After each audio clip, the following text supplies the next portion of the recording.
In today's brand new episode of Hill Climb Monsters in Project Cars 2, we're flexing some muscle as the 66 Mustang RTR takes on a Azure Coast hill climb course. Can it muscle its way to top spot? Only one way to find out.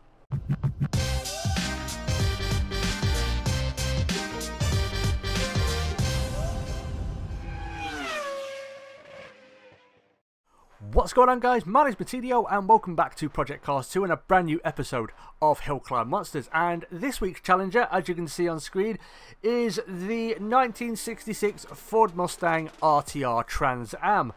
And this was released via the Fun Pack DLC a couple of months back. It was one of the Vaughn Gittin Jr. cars, who apparently is a professional fun haver. Yeah. I can just see him putting that down on his credit card application. What's your profession? A fun haver professionally. So yeah, this was released via the Fun Pack DLC, and I've been looking forward to trying this car out on our Azure Coast hill climb course for a couple of reasons. The first one is, I've mentioned it before previously, I am partial to a big American V8 muscle car, those 60s and 70s American muscle cars. I do have a fondness for them, admittedly. I would love to own one. However, I'm pretty sure it would cost me a bomb in petrol. I'd probably be bankrupt by the end of the, the end of the year. So yeah, the other reason is I wanted to see how this stacks up against the other big American muscle car we've had go around our course, the Chevy Camaro Z28 from I think it was week 5 or 6. So yeah, I want to see how these two stack up because they are in the same class and they are very, identical, obviously, not just because they're both muscle cars from the same sort of, mid to late 60s era, but in terms of the stats, which we can see on screen now, they are quite comparable. So obviously rear-wheel drive, powered by a big whopping V8. I couldn't find much information. I'm not sure of the actual displacement. I would imagine 5 litres or more for this thing. It's got a 4-speed H-pattern shifter, and that V8 is producing 400 brake horsepower, which is good enough to power this thing to 60 miles an hour in just under 5.5 seconds. It has a top speed of 180 miles an hour, which again, those stats are kind of impressive considering that it weighs nearly 2,900, 3,000 pounds. Nearest makes no difference. So yeah, when you add a driver to that, I think that definitely would be 3,000 pounds worth of weight. So that's impressive. I like that. In terms of setup and practice, it was trying to find the thing with this car. I was trying to find a middle ground almost, because it is understeery. That's kind of one of the characteristics of American muscle cars, and one of the probably the stereotypes, I suppose you can say. They great in a straight line. When you get to a corner, you'll die. So yeah, it was understeery, but also it was oversteery at the same time. So the more I dialed out the made the front end a bit more pointed, a bit more responsive, the more the rear end started to get unsettled. And when I went back to kind of settle the rear of the car down, the front would go again. So it was just about finding that middle ground, I suppose you could say, where I was getting the minimal amounts of oversteer and understeer, and being able to drive the car while those two characteristics remain manageable, I suppose you could say. I did mess around with the gearing a little bit. I did obviously the suspension as well. I did lower the right height. I stiffened it ever so slightly, not too much. I didn't want to make this thing really rigid, and because with a bumpy course in a rigid car, especially one that's prone to oversteer, you get over some of these bumps, it can unsettle the rear of the car more with a stiffer suspension setup, and then it's just, by the time you've figured out that you're not going to be able to save it, you've already had the accident, basically. So there were a few accidents, as you probably see on screen.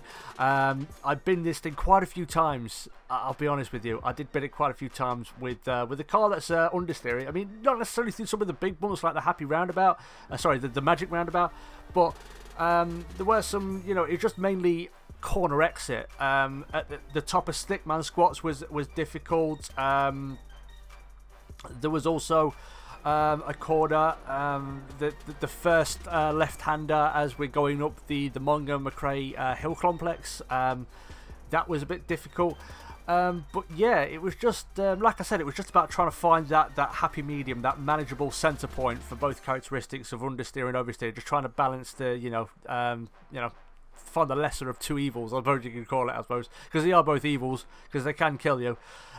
So yeah, it was a fun car to drive, but what we're going to do now is we're going to take a look and see how it did on its run. The car we're going to compare it to, because I think we can safely say it's not going to get top spot, but I think the car we're looking to beat, or at least be comparable to, is that that Chevrolet Camaro, which currently is sitting bottom of the leaderboard, as we said, but I don't know, can the Ford Mustang beat the Camaro?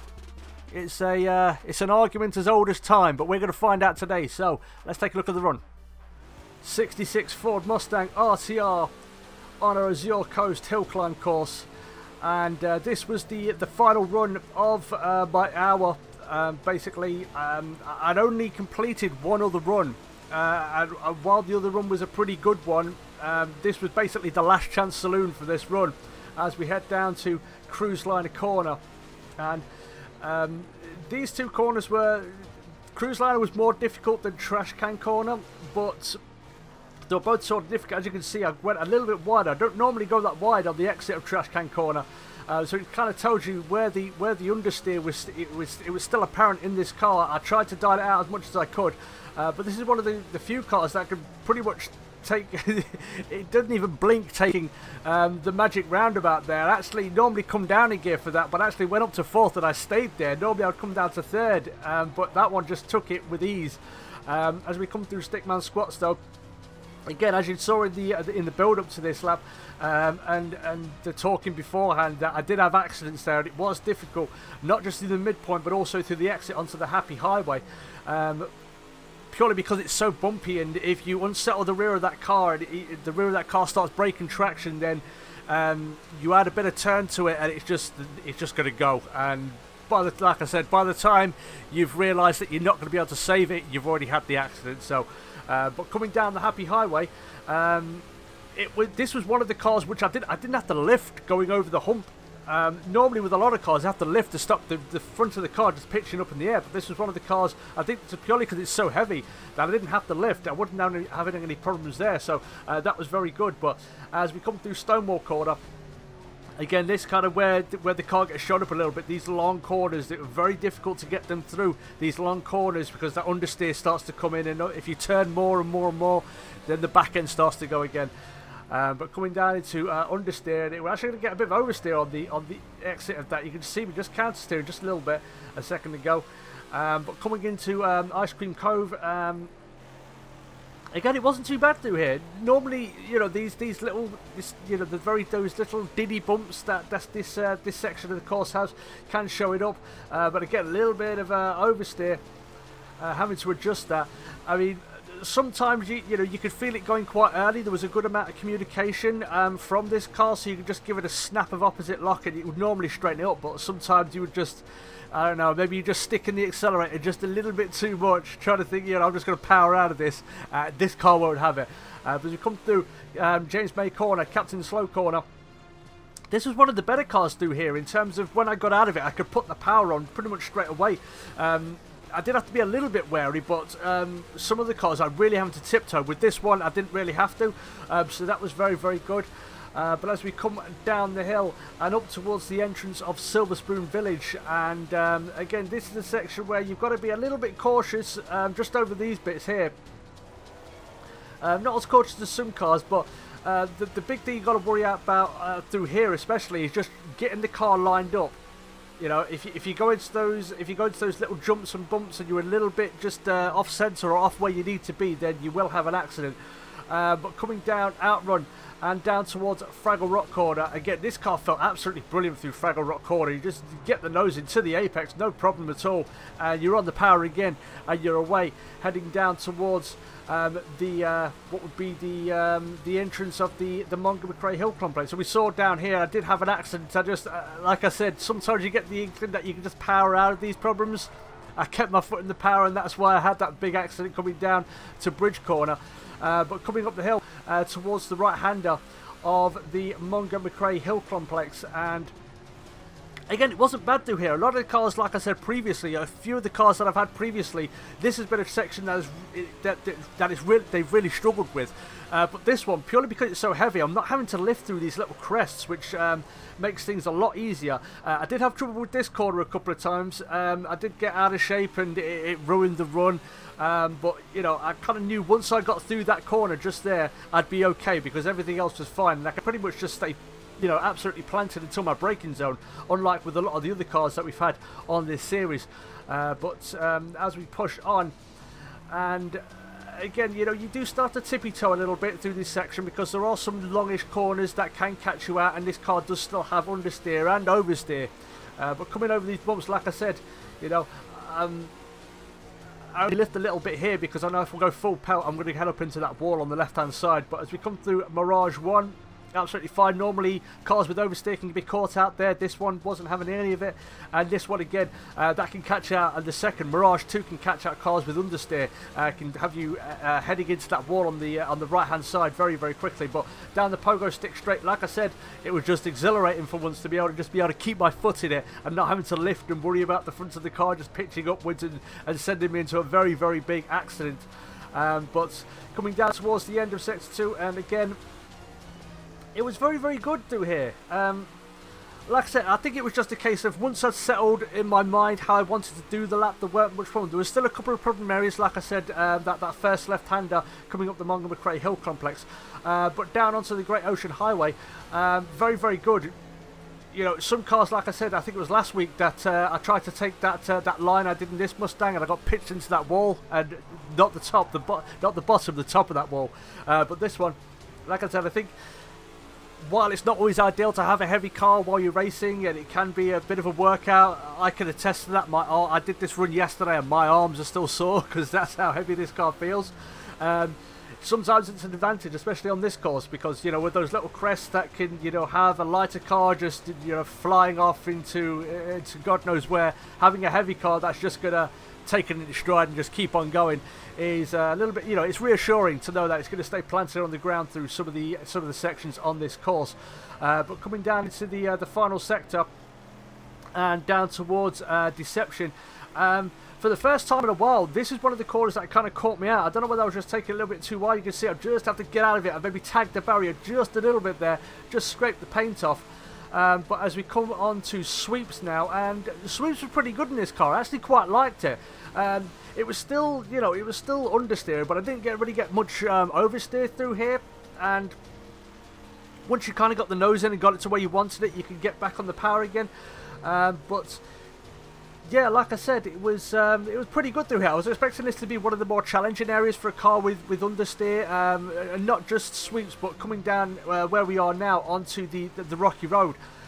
Because, like I said in previous episodes, this is an area where cars with understeer can properly get caught out. This corner here, you can end up in that wall very, very easily, and through this right-hander, and the next right-hander we're coming up to just outside of this tunnel.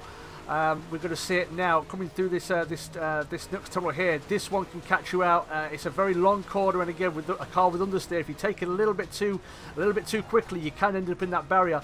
But as we come through the final corner and through the final tunnel towards the line, it's going to be a very, very good and quite respectable, I think, 7 minutes 52.163. So it has indeed beaten the Chevrolet Camaro from week 5 or 6, and I was actually surprised it actually beat the Camaro, because through my initial runs, I was, you know, my early runs, I came with like an 811 or something like that, which was terrible. With more setup work and more practice, I eventually got it down, but I was still getting about 758, 757, so I thought, okay, this isn't going to beat the Camaro. I don't know where I'm going to find 3 seconds, but I did a bit more work, and I adjusted how I took the lap, and we found the time, so it has beaten the Chevrolet Camaro Z28 by not too far off 2 seconds there. As you can see on the leaderboard, it's still very much at the bottom of the leaderboard there.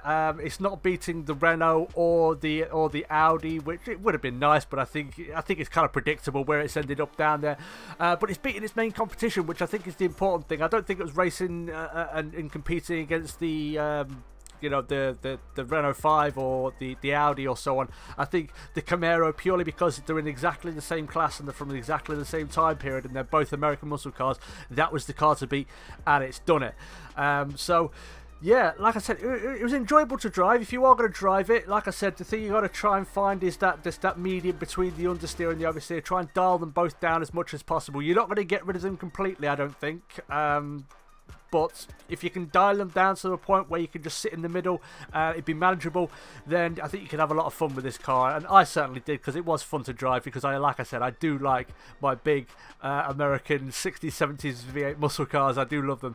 But that is the end of today's episode, guys. So thank you everybody so much for watching. If you did enjoy today's episode, would like to see more Project Cars 2 and Hill Climb Monsters content from myself, or just general race content, make sure you hit that like button and subscribe. Also, like I said, in the comments, let me know, is there a car you'd like to see me try? I've had a few suggestions and I've come up with those suggestions and I've done videos on it. So if you have a suggestion or a car you'd like to see me drive, then let me know in the comments, guys. Always happy to hear from you. But again, thank you so much for watching. Take care, and I'll catch you all in the next video. Peace!